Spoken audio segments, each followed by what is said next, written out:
ರೈತರಿಗೆ ಸರ್ಕಾರ ಸಾಲ ಮನ್ನಾ ಮಾಡೋದು, ಪರಿಹಾರ ಕೊಡೋದು ಇದನ್ನೆಲ್ಲ ಬಿಡ್ರಿ, ಇದು ಬೇಡ ನಮಗೆ.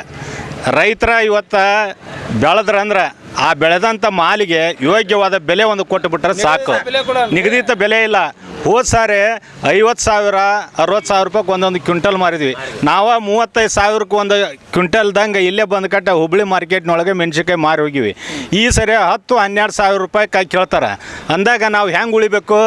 ಅದ್ರ ತಕ್ಕಂತೆ ನೀವೇನರ ಸರ್ಕಾರದಿಂದ ಬೀಜ ಆಗಲಿ, ಗೊಬ್ಬರ ಆಗಲಿ, ಎಣ್ಣೆ ರೇಟ್ ಆಗಲಿ ಇಳಿಸಿರೇನು? ಅದಕ್ಕೆ ನಿಗದಿವಾದ ಒಂದು ಬೆಲೆ ಮಾಡಿರಿ ನೀವು. ಅದಕ್ಕೆಲ್ಲ ನಮ್ಮ ಬೆಲೆಗೆ ಯಾಕೆ ಬೆಲೆ ಇಲ್ಲಪ್ಪ? ನಿಗದಿವಾದ ಬೆಲೆ ನಮ್ಮ ಮಾಲಿಗೆ ಹಾಕಿಲ್ಲ, ಅದನ್ನು ಯಾಕೆ ಮಾಡೋದಿಲ್ಲ?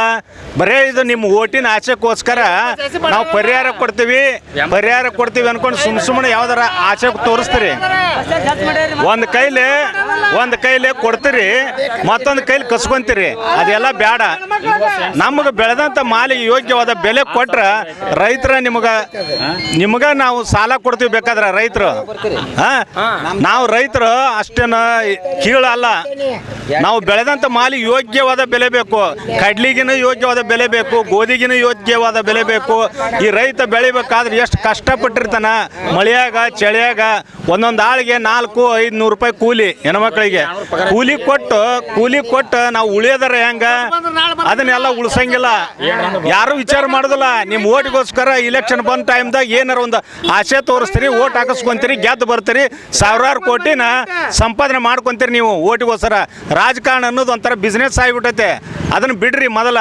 ಬಿಟ್ಟು ರೈತರ ಕಡೆ ಗಮನ ಕೊಡ್ರಿ. ರೈತರ ಕಡೆ ಗಮನ ಕೊಟ್ಟು ರೈತರು ಬೆಳೆದಂಥ ಮಾಲಿಗೆ ಯೋಗ್ಯವಾದ ಬೆಲೆ ಕೊಟ್ರೆ ರೈತ ಉಳಿತಾನ. ಇಲ್ಲಂದ್ರೆ ಅದು ಇದ್ದ ಭೂಮಿ ಸಹಿತ ಮಾರಿಬಿಡ್ತಾನವ. ಸಾಲದ ಸಿಕ್ಕಾಕೊಂಡು ಇದ್ದ ಭೂಮಿ ಮಾರ್ತಾನ. ಮುಂದೆ ರೈತರು ಹೊಟ್ಟಿಗೆ ಏನು ತಂದು ಹಾಕ್ತೀರಿ ಅವಾಗ ಗೊತ್ತಾಗತ್ತ. ಈಗ ಗೊತ್ತಾಗೋದಿಲ್ಲ ಅದೆಲ್ಲ. ಹೌದು, ಮತ್ತೆ ಕಿರಾಣಿ ಆದ್ರೆ ಈಗ ಎಣ್ಣೆ ತರಕೋದ್ರೆ 110 ರೂಪಾಯಿ ಇತ್ತು. 110 ಇತ್ತು. ಈಗ 150 ರೂಪಾಯಿ ಐತಿ ಎಣ್ಣೆ ಬೆಲೆ. ಅದನ್ನ ಈ ಕುಸ್ಬಿನ ಇತ್ತು. ನಾವು ಮಾರ್ಕೆಟಿಗೆ ತೊಗೊಂಡೋದ್ರೆ 4,000 ರೂಪಾಯಿ ತೊಗೊಂತೀರಿ. 4,000 ರೂಪಾಯಿ ಕುಸ್ಬಿ ರೇಟ್ ತೊಗೊಂತೀರಿ. ಈ ಗೋಧಿ ಹಿಟ್ಟು ತೊಗೊಳಕ್ಕೆ ಹೋಗ್ಲಿ 100 ರೂಪಾಯಿ 80 ರೂಪಾಯಿಗೆ ಒಂದು ಕೆಜಿ ಹೇಳ್ತೀರಿ ಗೋಧಿ ಹಿಟ್ಟು. ನಮ್ಮ ಗೋಧಿಗೆ ಯೋಗ್ಯವಾದ ಬೆಲೆ ಐತಾನೆ ಈಗ. 4,000 5,000 4,500 ಅಂತೀರಿ ಗೋಧಿಗೆ. ಮುಂದೆ ನಾವು ಉಳಿಯೋದಾರ ಹೆಂಗೆ ಹೇಳೋ? ರೈತರು ಉಳಿಯೋದಾರ ಹೆಂಗೆ? ಬರೀ ರೇಷನ್ ಕೊಟ್ಟೆ ಅವ್ರಿಗಿಟ್ಟ ಸಂತಪೇಟೆಗಿಟ್ಟ 4 ದುಡ್ಡು ಕೊಟ್ಟೆ ಅಂದ್ರೆ ಅಲ್ಲದು. ರೈತ ಉಳಿಬೇಕು, ನಮ್ಮ ಭೂಮಿ ಉಳಿಬೇಕು, ರೈತಕ್ಕೆ ಮುಂದುವರಿಬೇಕು. ಕೃಷಿ ಅಂದ್ರೆ ಎಲ್ಲರಿಗೆ ಇವತ್ತು ಕೃಷಿ ಮಾಡಕ್ಕೆ ಹಿಂದೇಟ್ ಹಾಕಕತ್ಯಾರ ಯಾರು. ಕೃಷಿ ಕೆಲಸಕ್ಕೆ ನಾವು ಅಲ್ಲೇ ನೀವು ಅಲ್ಲೇ ಅಂತ ಪೇಚಾಡಕತ್ಯಾರ. ಎಲ್ಲರೂ ಐಷಾರಾಮಿ ಜೀವನನ ನಡೆಸ್ಬೇಕಂತಾರ. ಮತ್ತು ಕೃಷಿ ಊರಿಗೆ ನಾವು ಬೆಳೆದಂಥ ಮಾಲಿಗೆ ಯೋಗ್ಯವಾದ ಬೆಲೆ ಕೊಟ್ರಿ ಅಂದ್ರೆ ನಾವು ಕೃಷಿ ಕಡೆ ಗಮನ ಕೊಡ್ತೀವಿ. ಇಲ್ಲಾಂದ್ರೆ ಇದ್ದ ಆಸ್ತಿನೂ ಮಾರ್ತೀವಿ. ನಾವು ಎಲ್ಲರೂ ಒಂದು ಮನೆ ಹಾಕಿಸುವ ತನ್ನಗ ಸಿಟಿ ಒಳಗೆ ಕೂತ್ಕೊಂತೀವಿ. ಆಮೇಲೆ ರೈತರಿಗೆ ಏನು ಆಹಾರ ಸಿಗುತ್ತಾ ಅವಾಗ ನಿಮ್ಗೆ ಗೊತ್ತಾಗತ್ತಾ ಮುಂದೆ.